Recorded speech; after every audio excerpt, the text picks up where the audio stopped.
Well, guys, as Christmas approaches, we're going to continue with our Advent readings and continue to prepare our heart for the birth of Christ, but not only the birth of Christ, but more importantly for us, the second coming of Christ.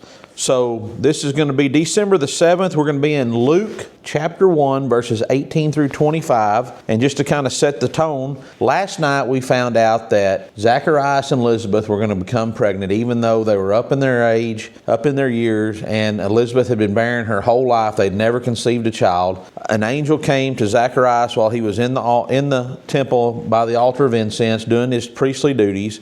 And that's where we're going to pick up in Luke chapter 1, verses 18 through 25.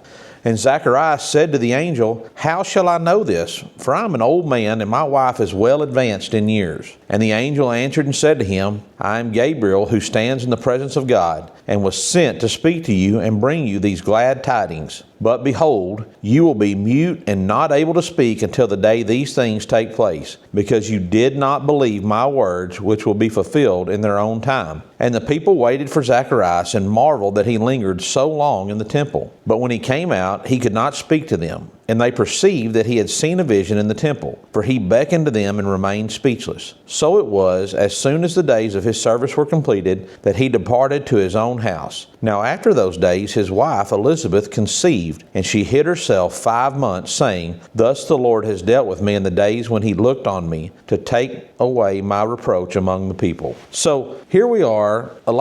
Zacharias sees this angel, and I think like a lot of us would do, the first thing he does is he hears this good news, but instead of focusing on what's in front of him and like, man, this is awesome, the first thing he does is questions like, how is that possible? Why is this going to happen?